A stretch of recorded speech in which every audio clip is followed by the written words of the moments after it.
नमस्कार, good morning. सुबह के 9 बज चुके हैं। आप देख रहे हैं इंडिया वॉइस में हूं आपके साथ रिया डंगवाल। बुलेटिन की शुरुआत करेंगे इस वक्त की बड़ी खबर के साथ। सबसे पहले बात उत्तर प्रदेश की कर लेते हैं। यूपी से बड़ी खबर, सीएम योगी आदित्यनाथ ने नया रिकॉर्ड बनाया है। लगातार 7 वर्ष 148 दिन तक सीएम बनने का रिकॉर्ड बनाया है। सीएम से अखिलेश, मुलायम और मायावती इस दौरान पीछे हो गए हैं। योगी यूपी में लंबे समय तक कार्यकाल वाले सीएम बन गए हैं। योगी के नेतृत्व में पार्टी की दूसरी बार सरकार बनी। नोएडा ना जाने का भ्रम भी सीएम योगी ने इस दौरान तोड़ा था। नोएडा जाने से कुर्सी चली जाने का मिथक तोड़ा था। तो ये बड़ी खबर आपको बता दें, यूपी के मुख्यमंत्री योगी आदित्यनाथ ने इस दौरान एक और नया रिकॉर्ड अपने नाम कर लिया है। योगी सबसे ज्यादा यूपी के सीएम रहने वाले मुख्यमंत्री इस दौरान बन गए हैं। लगातार 7 वर्ष 148 दिन तक वो सीएम बने रहे हैं। हालांकि इससे पहले रिकॉर्ड अखिलेश, मुलायम और मायावती के पास था, लेकिन अखिलेश, मुलायम और मायावती को भी पीछे छोड़ते हुए मुख्यमंत्री योगी आदित्यनाथ सबसे बड़ा कार्यकाल पूरा करने वाले मुख्यमंत्री यूपी के बन गए हैं। योगी यूपी में लंबे समय तक कार्यकाल वाले सीएम बने हैं। योगी के नेतृत्व में भारतीय जनता पार्टी ने 2022 में सभी मिथक तोड़ते हुए अपनी सरकार भी रिपीट करी थी। साथ ही मुख्यमंत्री भी दूसरी बार योगी आदित्यनाथ बने थे। इससे पहले हालांकि कोई भी ऐसा मुख्यमंत्री यूपी का नहीं रहा है जिसने अपना एक कार्यकाल पूरा करने के बाद दूसरे कार्यकाल में भी सीएम पद की शपथ ली हो। साथ ही योगी आदित्यनाथ ने एक और मिथक यहां पर तोड़ा था। नोएडा ना जाने का भ्रम भी सीएम योगी आदित्यनाथ ने तोड़ा था। नोएडा जाने से कुर्सी चली जाने का मिथक सीएम योगी आदित्यनाथ ने इस दौरान तोड़ा था। तो बड़ी खबर आपको बता दें, मुख्यमंत्री योगी आदित्यनाथ एक और नया रिकॉर्ड अपने नाम कर चुके हैं। सीधा रुख कर लेते हैं ज्यादा जानकारी के लिए संवाददाता मोहम्मद आसिफ का। मोहम्मद आसिफ, अब एक और रिकॉर्ड यहां पर मुख्यमंत्री योगी आदित्यनाथ के नाम। लगातार 7 वर्ष 148 दिन सीएम बने रहने का रिकॉर्ड उन्होंने एक और बार बना दिया है। जी बिल्कुल रिया, जिस तरह से यूपी सीएम योगी आदित्यनाथ की कार्यशैली है, चाहे विकास के मुद्दों को लेकर हो, चाहे कानून व्यवस्था को लेकर हो, या फिर कड़े से कड़े फैसले लेने की बात हो, तो यूपी सीएम योगी आदित्यनाथ का नाम लिया जाता है। और यही वजह है कि तीसरी बार मुख्यमंत्री योगी आदित्यनाथ बने और बागडोर सबसे बड़े सूबे यानी कि उत्तर प्रदेश की कमान संभाली है। और अगर बात करें तो यूपी सीएम योगी आदित्यनाथ 7 साल 148 दिन जो है शासन कर चुके हैं। यह अपने आप में बड़ा रिकॉर्ड है, क्योंकि अखिलेश यादव, मुलायम सिंह यादव और बसपा प्रमुख मायावती भी यह रिकॉर्ड नहीं बना चुकी है। और कई ऐसी जो मिथक थे उसे भी यूपी सीएम योगी आदित्यनाथ ने तोड़ दिया है। क्योंकि गौतम बुद्ध नगर का दौरा करने वाले के बारे में कहा जाता था कि वह अगली बार कुर्सी पर नहीं बैठेगा, लेकिन यूपी सीएम योगी आदित्यनाथ ने कई दौरे किए, वहां जो है कई योजनाओं का संचालन कराया, यहाँ तक कि फिल्म सिटी की भी स्थापना कराई।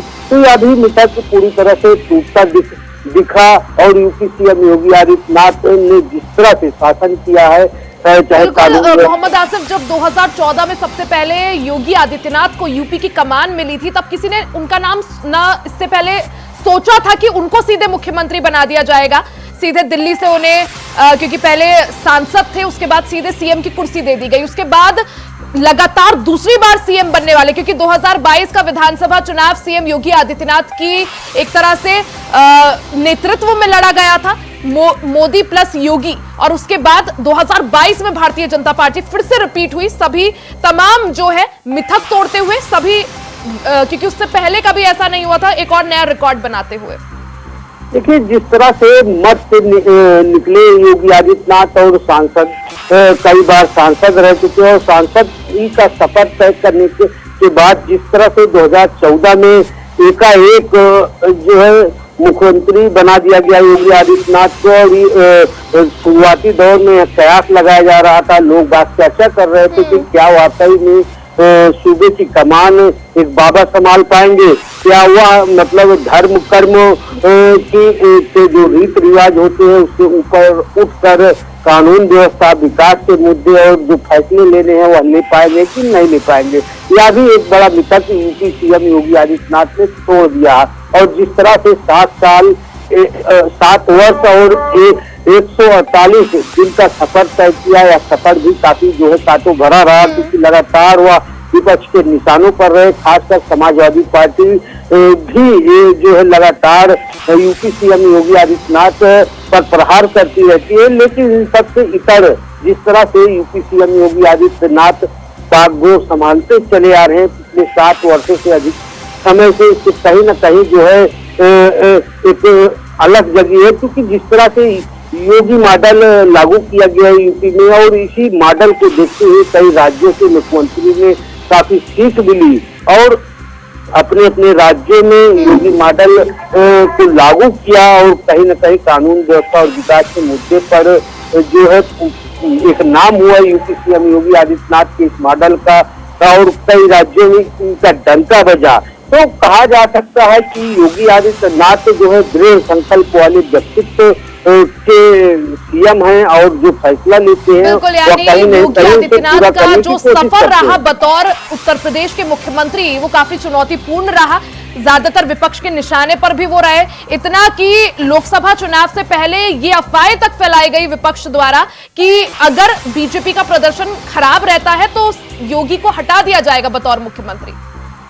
ये निश्चित तौर पर जिस तरह से बड़े प्रहार हुए, हमले बोले गए, तंज कसे गए यूपी सीएम योगी आदित्यनाथ के ऊपर, लेकिन योगी आदित्यनाथ अपने कर्तव्यों को लेकर पूरी तरह से अडिग नजर आ रहे थे। चाहे जितना भी बड़ा प्रहार हो, हमला हो, लेकिन वह जो बातें ठान लेते थे, चाहे माफिया अतीक का मामला ही देख लीजिए या फिर विकास दुबे का मामले देख लीजिए, इस तरह से विपक्ष ने कानून व्यवस्था के मुद्दे को लेकर यूपी सीएम योगी आदित्यनाथ को घेरने की कोशिश की। और भरे सदन में योगी आदित्यनाथ ने कहा था कि माफियाओं को मिट्टी में मिला देंगे, और ताबड़तोड़ कई ऐसे माफिया हैं जो जेल की सलाखों के पीछे चले गए। और यहाँ तक कि एसटीएफ और यूपी पुलिस ने संयुक्त ऑपरेशन कर ऐसे माफियाओं को एनकाउंटर में ढेर किया। तो यह कहा जा सकता है कि यूपी सीएम योगी आदित्यनाथ जो संकल्प लेते हैं वह पूरा करने में कोई कसर नहीं छोड़ते। और साथ ही साथ अगर बात करें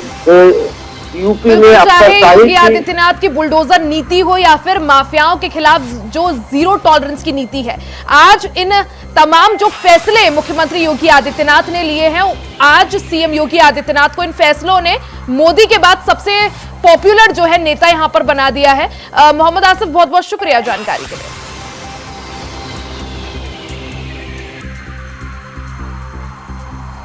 तो आज मुख्यमंत्री योगी आदित्यनाथ ने सभी मिथक तोड़ते हुए एक नया रिकॉर्ड अपने नाम कर लिया है। सीएम योगी आदित्यनाथ सबसे ज्यादा वर्षों तक यूपी की कमान संभालने वाले मुख्यमंत्री इस दौरान बन गए हैं। 7 साल 148 दिन तक सीएम बनने का उन्होंने रिकॉर्ड अपने नाम कर लिया है।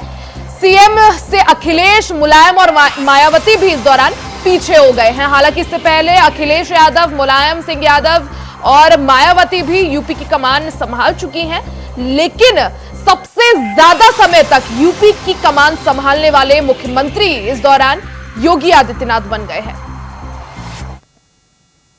खबरों में आगे बढ़ते हैं। जश्न आजादी का जश्न अब और दोगुना होने वाला है।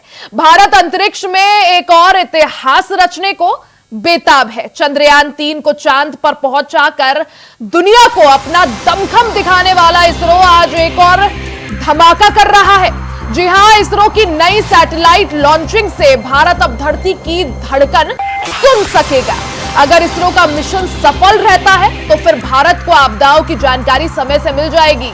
इसरो अपना लेटेस्ट अर्थ ऑर्बिटेशन सैटेलाइट EOS-8 आज लॉन्च करेगा। इसे स्मॉल सैटेलाइट लॉन्च व्हीकल यानी प्रक्षेपण यान D3 की तीसरी और अंतिम विकासात्मक उड़ान के जरिए प्रक्षेपित किया जाएगा। अर्थ ऑर्बिटेशन उपग्रह और स्टार्टअप कंपनी स्पेस रिक्शा के SR सैटेलाइट को ले जाने वाले भारत के छोटे प्रक्षेपण यान SLV के प्रक्षेपण की उल्टी गिनती शुरू हो चुकी है।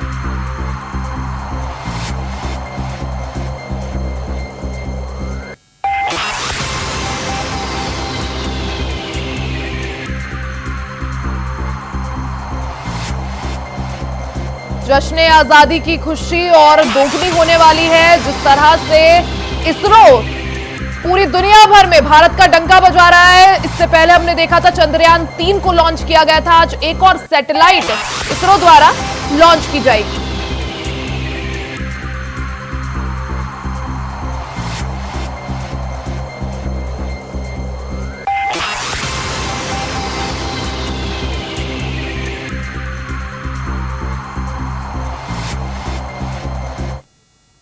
तो पूर्व पीएम अटल बिहारी वाजपेयी की जयंती के मौके पर प्रधानमंत्री नरेंद्र मोदी लाइव है। चुकी है प्रार्थना सभा में सम्मिलित होने तस्वीरें आप देख सकते हैं। आज पूर्व प्रधानमंत्री अटल बिहारी वाजपेयी की जयंती है। इस मौके पर अटल समाधि सदैव अटल पर श्रद्धांजलि देने के लिए प्रधानमंत्री नरेंद्र मोदी, भारतीय जनता पार्टी के तमाम दिग्गज, तस्वीरें आप देख सकते हैं। राष्ट्रपति द्रौपदी मुर्मू विरोध के बावजूद दिलेरी से पोखरण में परमाणु और जगदीप धनखड़, राजनाथ सिंह, जेपी नड्डा और प्रधानमंत्री नरेंद्र मोदी।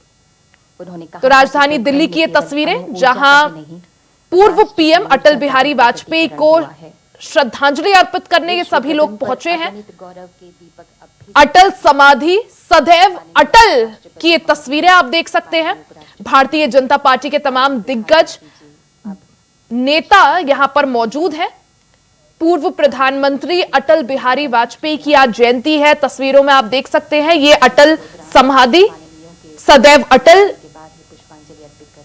जहां श्रद्धांजलि देने प्रधानमंत्री नरेंद्र मोदी और राष्ट्रपति द्रौपदी मुर्मू यहां पहुंची हैं। तस्वीरें आप देख सकते हैं। विश्व गगन पर अगणित राष्ट्रपति द्रौपदी मुर्मू को आप देख सकते हैं तस्वीरों में। अटल समाधि सदैव अटल पर श्रद्धांजलि देने पहुंची है राष्ट्रपति द्रौपदी मुर्मू। प्रधानमंत्री नरेंद्र मोदी की भी साथ में मौजूदगी, साथ ही भारतीय जनता पार्टी के और केंद्र सरकार में तमाम दिग्गज यहां पर मौजूद है। तो यहां पर पूर्व पीएम अटल बिहारी वाजपेयी को नमन करती हुई राष्ट्रपति द्रौपदी मुर्मू की तस्वीरें आप देख सकते हैं। साथ में प्रधानमंत्री नरेंद्र मोदी, रक्षा मंत्री राजनाथ सिंह और स्वास्थ्य मंत्री जेपी नड्डा की भी मौजूदगी। डॉक्टर शिव मंगल सिंह सुमन जी की कविता बोलते हुए श्रद्धेय अटल जी ने कहा था, क्या हार में क्या जीत में किंचित। तो आज पूर्व प्रधानमंत्री अटल बिहारी वाजपेयी की जयंती है। इस दौरान उन्हें श्रद्धांजलि अर्पित करने माननीय उपराष्ट्रपति महोदय अटल समाधि सदैव अटल पहुंचे हैं पीएम मोदी। जगदीप धनखड़ को आप देख सकते हैं। यहां वक्त हो चला एक छोटे से ब्रेक का, जल्द वापस लौटेंगे, कहीं जाइएगा नहीं। ब्रेक के बाद एक बार फिर से आप सभी का स्वागत है। सीधे आपको चंडीगढ़ लिए चलते हैं जहां हरियाणा के मुख्यमंत्री नायब सिंह सैनी लाइव है। सरकार हमेशा उनके पदचिन्हों पर चलते हुए सुशासन के नए आयाम स्थापित करेगी। आम व्यक्ति के जीवन तक कैसे सुगम तरीके से सरकारी योजनाओं का लाभ पहुंच सके, यह सुनिश्चित करना ही उनको सच्ची श्रद्धांजलि होगी।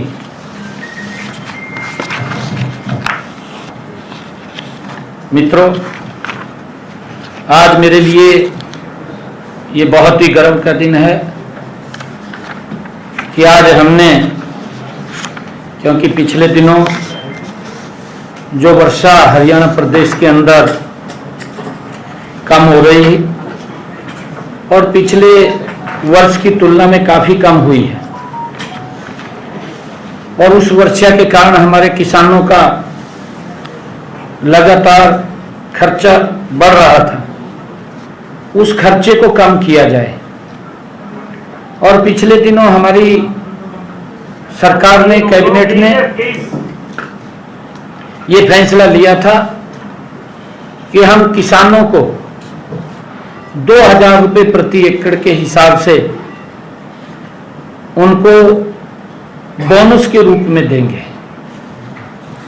और आज पहली किस्त हमने जारी की है।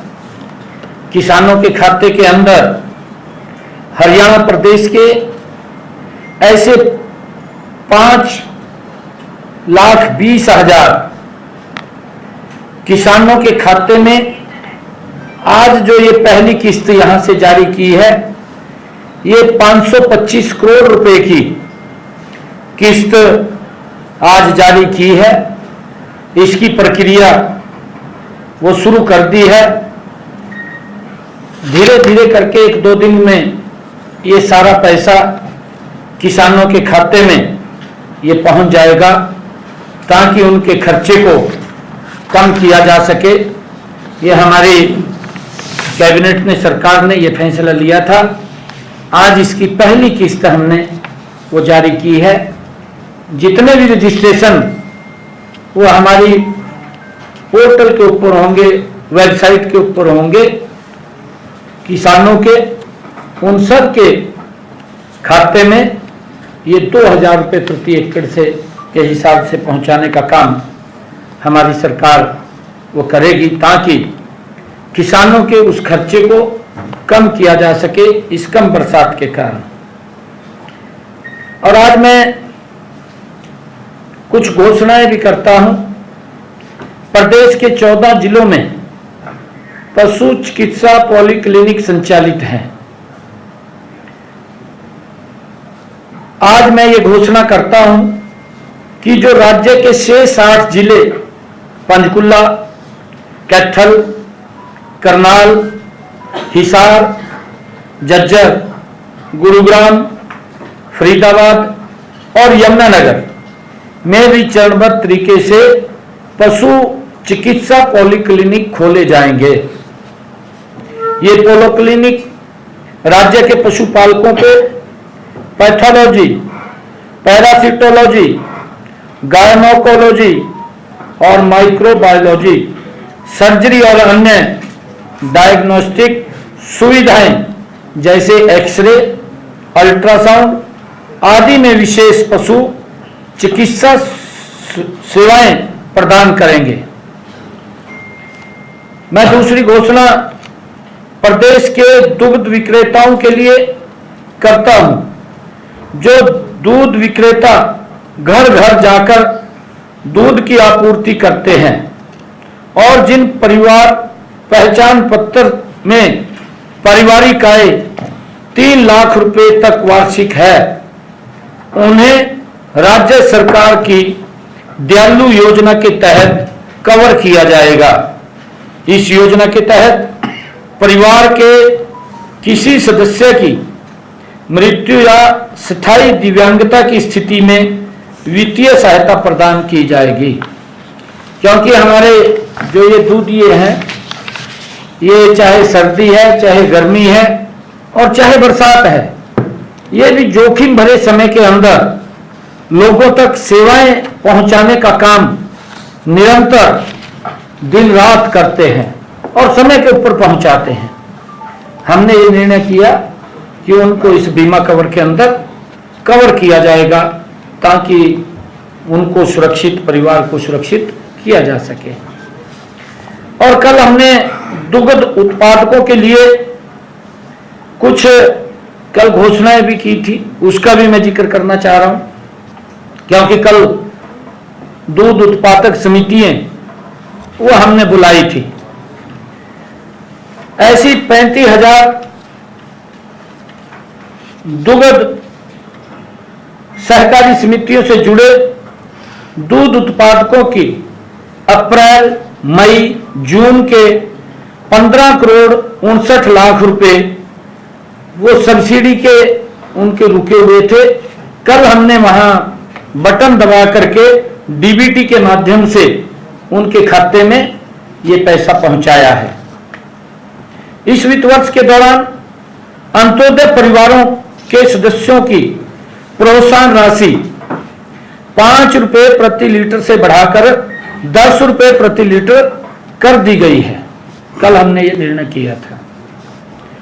इसी योजना के अंतर्गत पिछले वित्त वर्ष में 39 करोड़ 37 लाख की सब्सिडी दी गई थी, जो कि इस वित्त वर्ष योजना का बजट हमने 100 करोड़ रुपए कर दिया है। हमने 5वां जो कार्य दुग्ध उत्पादकों के लिए किया, मुख्यमंत्री दुग्ध उपहार योजना के तहत वीटा के जून 2024 तक के लगभग 41 करोड़ रुपए की राशि लंबित बिलों की अदायगी विभाग द्वारा वो थी।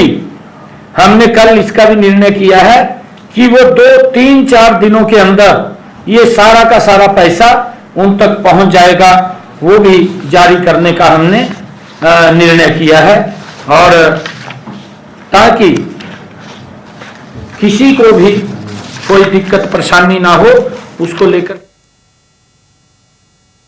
आप चंडीगढ़ से मुख्यमंत्री नायब सिंह सैनी को तमाम घोषणाएं करते हुए सुन रहे थे। इसी के साथ इस बुलेटिन में फिलहाल के लिए सिर्फ इतना ही। खबरों का सिलसिला जारी रहेगा, बने रहे इंडिया वॉइस के साथ।